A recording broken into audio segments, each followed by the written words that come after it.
Okay, are we all here? Find a seat so you can enjoy this and be comfortable. And I'm going to tell you just a little bit about how it is that we're doing a play at our family reunion. We've never done this before. Stand up. That's okay. This is my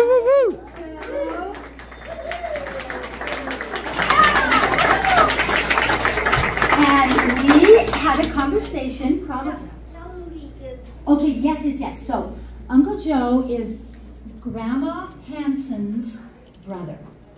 Okay, so great Grandma Hansen's brother. And yeah, and also Uncle Marion is here, who's great Grandma Hansen's youngest brother. Joe is right next to Grandma Hansen in the family, right? Or is Kathy in between? Right next. Exactly. So you're two behind, yeah. And the last of the, you guys, these are the last of great Grandma Hansen's siblings to be still here with us. And so it is such a wonderful blessing to have you here. And there is Barbara, who is Joe's wife, and Nancy, their daughter. And we're so glad to have them here for this first ever being a tradition in our family reunion. So I was having a conversation with Uncle Joe, probably at a funeral, because that's where we meet each other these days. And he started telling me a story about a play that he had written about a true event that happened. And I was so moved by what he was telling me about that he mailed me a copy of his play. And I read it, and I loved it, and kind of filed it away in my mind. And then, when we were at Aunt Kathy's funeral just a few months ago, I remembered again that play. And a thought came to my mind that it would be a wonderful thing for our family reunion, because the message of this play, now, I'm not going to tell you what the message is, but afterwards, I hope all of you, even the youngest of you, will have absolutely no question in your mind why I felt like this play would be such a beautiful thing for our family to do at this reunion, because it has a wonderful message. At least this little group of children here, are they going to be okay? Yeah, we want you all to listen really well, okay? So, now, I will tell you that Uncle Joe wrote a play that is more than what you're going to be seeing tonight. I sent him an email and said I had to cut it mercilessly to keep the attention of our audience, but you will certainly get the spirit of his words, and everything that you hear, Uncle Joe wrote. Okay, except for a couple of quotes that you'll know about. So, and if you want the full version of it, let me know, and I will email it to you so that you can do it in your ward or in your family. So, Sarajevo, you're going to hear that name, Sarajevo. It is a town in Europe, Eastern Europe, that was in the news a few years ago. And you're going to learn some history tonight. You're going to learn about some people. This is a true story. Everybody who's going to be sharing their story are real people. Okay, so I think we don't need any more introduction than that. Okay, so pay attention and enjoy the Cellist of Sarajevo.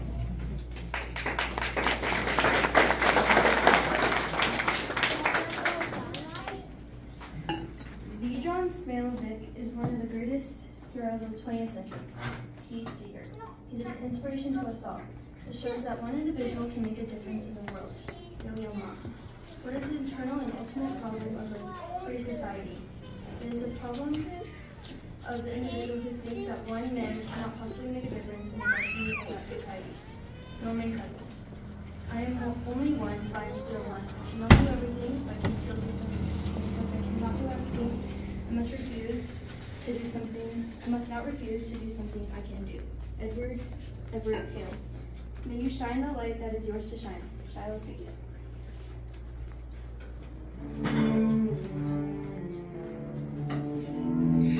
The year is 1992. The city is Sarajevo, capital and largest urban center of Bosnia and Herzegovina, part of the former Yugoslavia. Sarajevo, founded in the 1450s by the Ottoman Turks, is one of the loveliest cities in southeastern Europe. Wonderful Turkish architecture gives the city its unique flavor. It has long been known as a hub of travel, a place of culture and art, a city of diverse history and diverse peoples. In 1984, Sarajevo was the site of the Winter Olympic Games, leading to a period of unparalleled growth and prosperity. In 1991, Croatia and Serbia, territories to the north, declared their independence from Yugoslavia, and Bosnia soon followed their example. It was then that their troubles began. While the citizens of Serbia were all Serbians and those in Croatia were all Croats, Bosnia had a mixture of all the ethnic groups.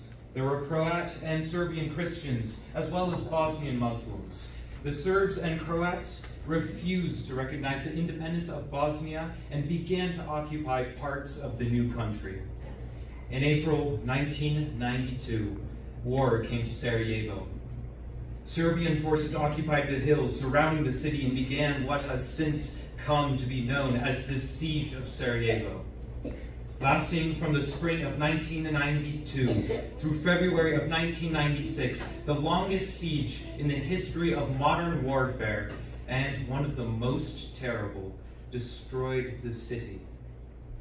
During the siege, more than 12,000 residents were killed and 50,000 were wounded by artillery and mortar shells lobbed down upon the city from the surrounding hills by the Serbian army. During these 4 years, more than 300 shells hit the city each day, with a one-day high of 3,777 on July 22nd, 1993.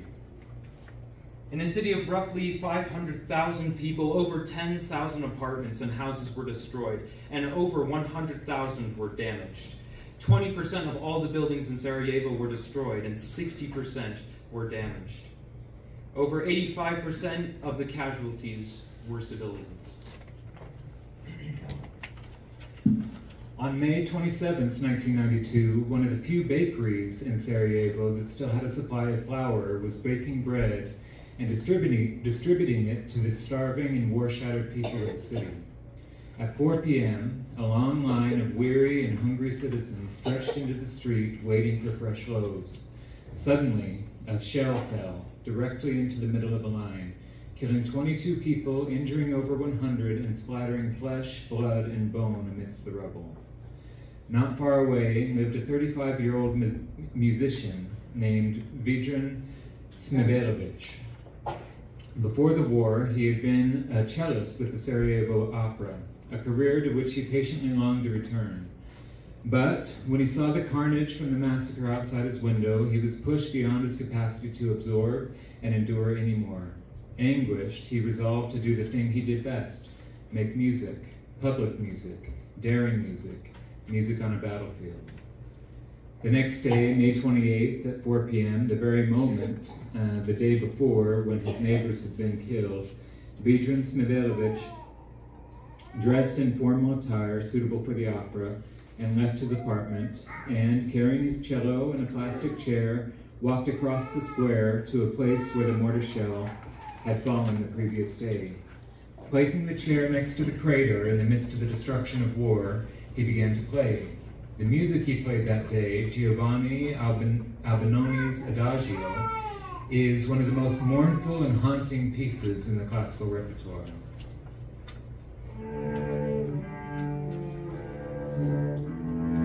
For each of the next 21 days, one day for each of the people who had been killed, at precisely 4 p.m., Vedran Smailović took up his cello and walked out of his apartment into the midst of the battle raging around him, and played the Adagio.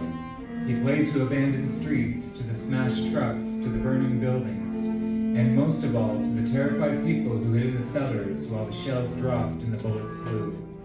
With masonry exploding around him, he made his unimaginably courageous stand for human dignity, for those lost to the war, for civilization, for compassion, and for peace. And though he became the target for snipers in the hills above the city, and though he continued to play in all parts of the city for the next year, he was never injured.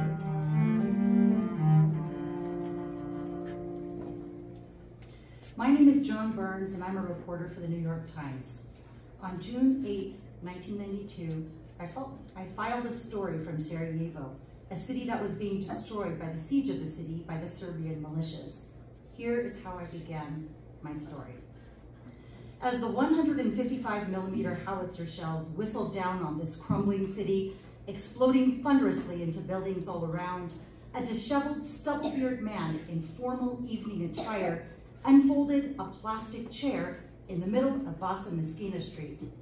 There were only 2 people to hear him, and both fled, dodging from doorway to doorway before the performance ended. Each day at 4 p.m., the cellist, Vedran Smailović, walks to the same spot on the pedestrian mall for a concert in honor of Sarajevo's dead. The spot he has chosen is outside where several high explosive rounds struck a bread line 12 days ago, killing 22 people and wounding more than 100.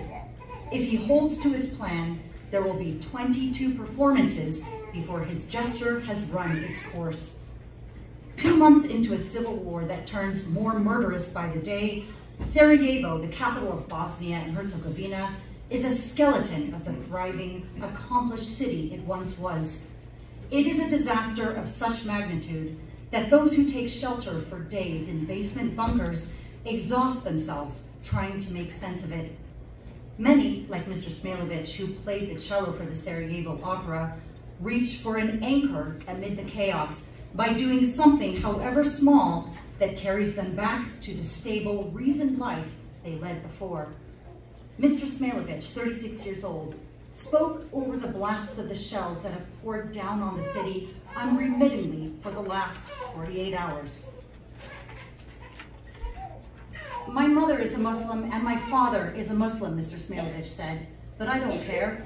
I'm a Sarajevan. I am a pacifist. I am nothing special. I am a musician. I am part of the town. Like everyone else, I do what I can.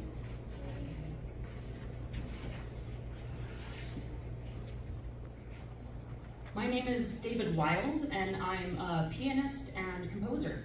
In 1992, while traveling on a train in Germany between Nuremberg and Hanover, I came across an article in the New York Times by John Burns. Burns had found his way into the city that was being destroyed by a deadly siege. In his article, he wrote about a cellist, Vedran Smailović, who risked his life for 22 days playing his cello in the midst of the terrible war in Sarajevo. Regardless of the dangers from the mortars and machine gun fire and the risks from further shelling, he had decided to honor his 22 neighbors who were killed while waiting in line for bread. Each afternoon at 4 p.m., the exact hour that they had died, he appeared in full evening dress to play his cello in honor of the dead in the only way he knew how. As I read the story, I began to weep. Suddenly, I knew that I must do something to add my voice to that of the cellist. In a moment, it came to me. I would do what I could do. I would compose music to honor the musician and his bravery. Somewhere deep within me, I heard a cello begin to play.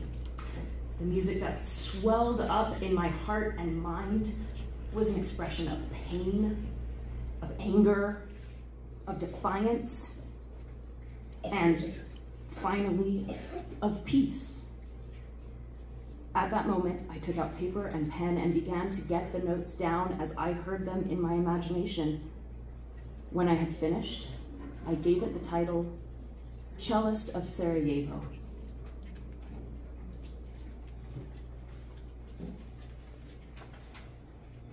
My name is Yo-Yo Ma, and I am a cellist.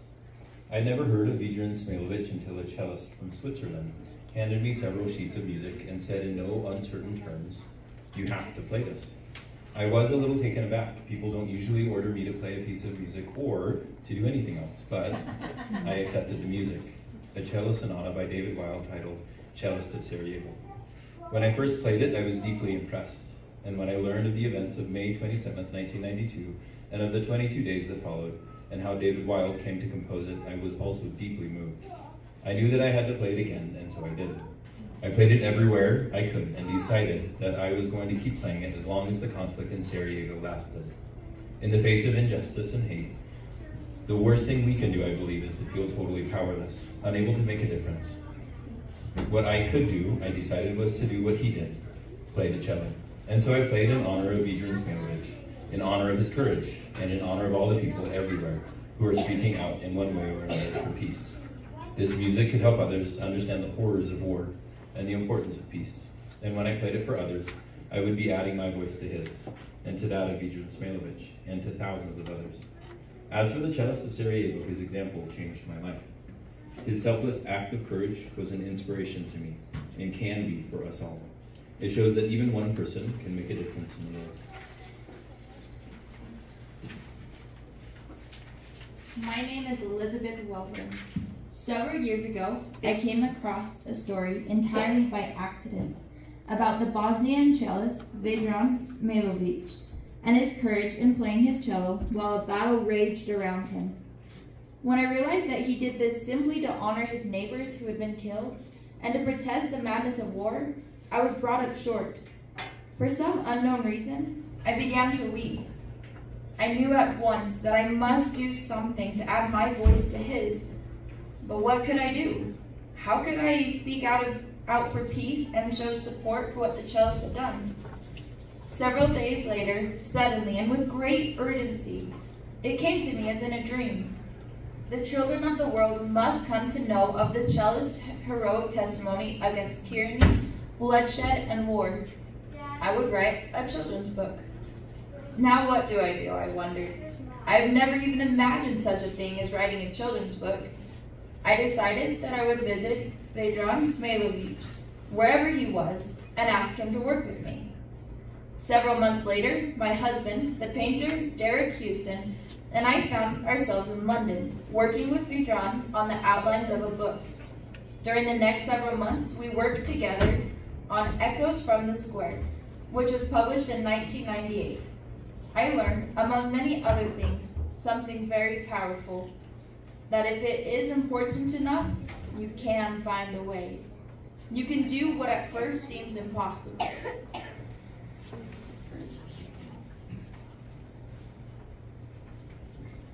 My name is Derek Houston. I'm a painter. A very busy one, I might add. When my wife, Elizabeth Wilburn, began babbling in her sleep about a cellist and writing a book, I thought she was becoming unhinged. And she told me then that she had decided to write a book for children about an obscure Bosnian cellist. I thought she had truly gone off the deep end. A few weeks later, when she announced that I was going to do the paintings that would serve as the illustrations for the book, I finally decided that she had gone crazy. What did she know about writing a children's book? I was extremely busy with many projects and commissions. But she didn't give up. I began to listen and learn. Over the next few months, I came to understand that she was serious. And when we traveled together to London to meet with Smailović, I heard him tell the story. I became a convert. I put aside all that I was doing and began to paint. As the story of Alan slowly came into existence, the story of a young violinist in Sierra, who, while searching in the rubble for water for his family, meets a cellist and learns from him. I began to understand more clearly than ever that each must do what he or she can do. Over the next few months, I made my statement with a series of paintings that became the illustrations for the book, Echoes from the Square. My name is Jason. And in 1997, when I was 10 years old, I read an article about a cellist who played music during the showing of Sarajevo. For him to take his cello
Good evening. My name is Jim Lair, and this is the News Hour for PBS. Our first story tonight comes from Evansville, Indiana, and it is about 12-year-old Jason Crow. Jason has decided to make a statement for peace in order to honor his hero, Vedran Smailović, the cellist of Sarajevo. Vedran Smailović is the cellist who, in the midst of the terrible civil war in Bosnia, decided to honor his neighbors who had been killed in a shelling by playing his cello near where they had died. Here are some of the ways Jason is honoring his hero. First, he arranged a cello concert at a local university. 21 cellists played the concert while one chair remained empty. The empty chair, the 22nd, was covered with 22 roses representing the 22 people who died on that terrible day. Second, Jason organized a memorial service called Harmony in the Park on the 5th-year anniversary of the massacre. By bringing together musicians, writers, humanitarians, and artists of different races, religions, and ethnicities, Jason hoped to illustrate what the cellist song represented, harmony as an answer to war. But Jason's largest and most ambitious project is still underway. He has commissioned a statue of Vedran Smailović to be presented to the city of Sarajevo in Bosnia as a message of peace and harmony from the children of the world. Jason has said that he would like it to be like the Statue of Liberty, which was a gift of peace to the United States from France. When asked about his efforts to organize people, create projects, and raise money in order to honor what the cellist did, Jason answered, "I think it's much easier than it looks. If your eyes are open, you will see injustices, things that need to be corrected, things that need to be protected, things that need to be beautified, things that need to be cared for. Also, I would say, don't be discouraged. If you believe that you can make it happen, don't take no for an answer. Lastly, I would say, do what you can one step at a time. Often, it is the individual steps we take on the path to the goal that make all the difference." On May 27, 1999, the 5th anniversary of the tragedy in Sarajevo, 12-year-old Jason Crow wrote the following poem. The Cello Cries On. May 27th. 5 years ago today, a mortal shell fell in a city far away. 22 people lost their lives. Husbands, children, grandparents, wives. One man saw the blood and gore. The next day he walked out his door.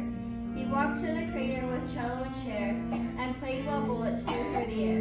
For 22 days his cello cried, one day for every person who died. He soon became world-renowned for his courage, his music, his feelings profound. Where were you? Where was I? When Sarajevo bled and Bosnians died. We were asleep, we were safe, while in Bosnia cities were being straight-fed. Wake up, world, see the blood, hear the screams. Wake up, world, come out of your dreams. Wake up, world, sound the alarm, so people in Bosnia won't suffer more harm.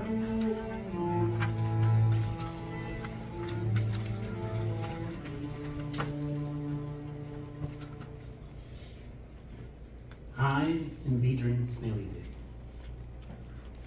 We were all so naive. We had such confidence in our country that its principles had, that while watching the destruction of Slovenia during the early years of the war, we were certain that it wouldn't happen to us. So we did nothing. Sadly, we were wrong. During 1992, Sarajevo became the capital of hell. I didn't sleep the night after the terrible bomb exploded in my neighborhood, wondering why that had happened to these innocent people, 22 of my good neighbors and friends who were killed. The next day I went out to look. The area was adorned with flowers and wreaths. I had brought my cello, but I did not know what to play. I opened my cello case and somehow something guided me to begin playing. Partway through, I recognized what I was playing. Albinoni's Adagio. It had emerged as my musical prayer for peace. When I finished, I noticed that people had stopped listening and began to cry with me. As I talked with them, I realized that this healing music helped us all to feel better. It provided us with hope.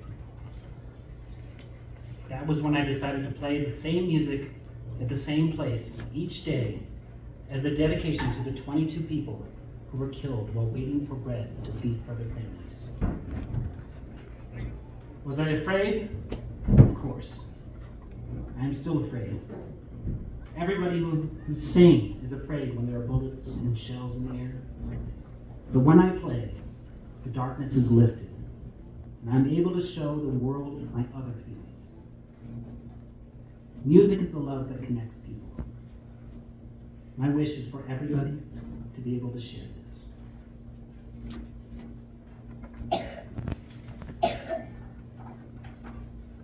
So what difference did this make?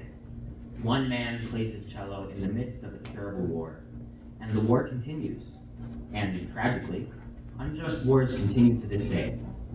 His was, after all, only one voice, small and insignificant, protesting against the cruelty and destruction of one unjust war. Surely we all know that such a gesture can make no difference. Maybe. Maybe not. True, there was only one voice at the beginning, but then other people learned about what the cellist did, and slowly, things began to change. And finally we see the real story here is not only about the cellist, but about you and about me, about our children, our neighbors, our clients and customers, our colleagues, those who live with us in our communities, our government, and our nation. Yes, it is about the cellist, but it is really about what kind of world we want to live in, and more importantly, about deciding who is responsible for bringing this world into existence. What really matters is that each one brings to the table whatever it is that he or she can do. The cellist played his cello, because that is what he could do. The journalist wrote about it, because that is what she could do.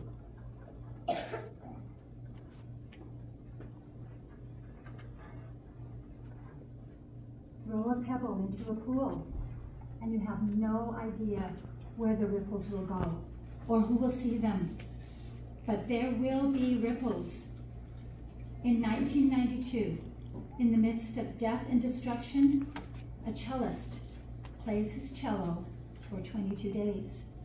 At first, few people venture out to hear.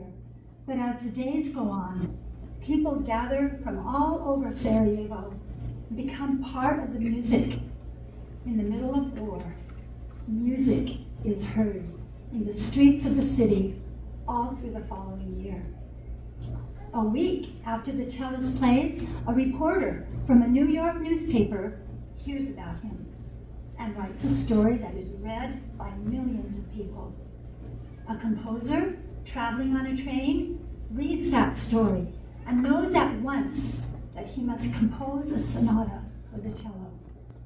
A world-renowned cellist becomes aware of the sonata and plays it all over the world.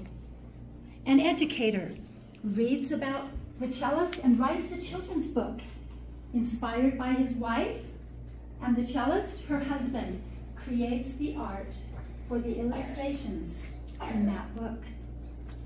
A young boy reads that book and is filled with passion to share this story by writing a poem and erecting a statue.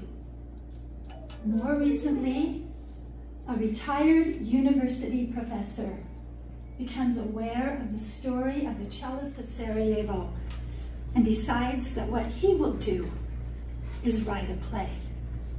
And now, you have experienced the play that he wrote. But does any of this make a difference?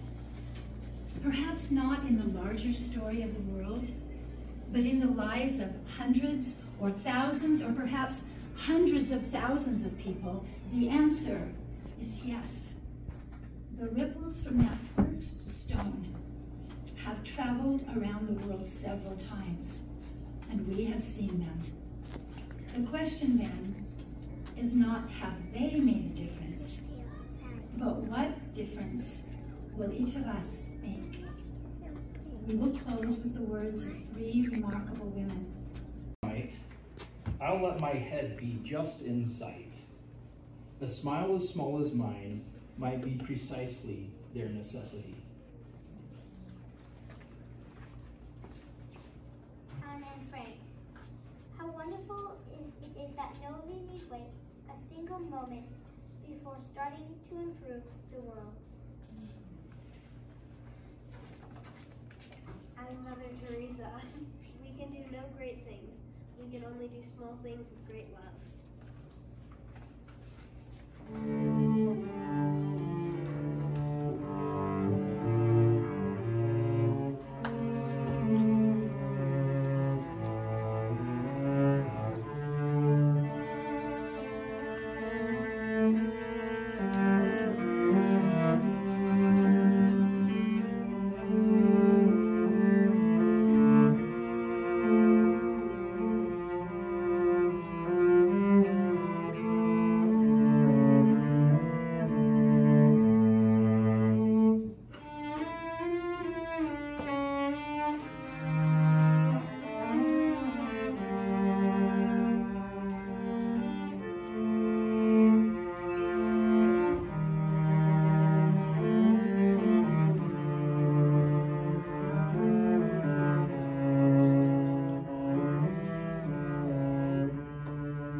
Woman who wrote the story, just like the man on the train.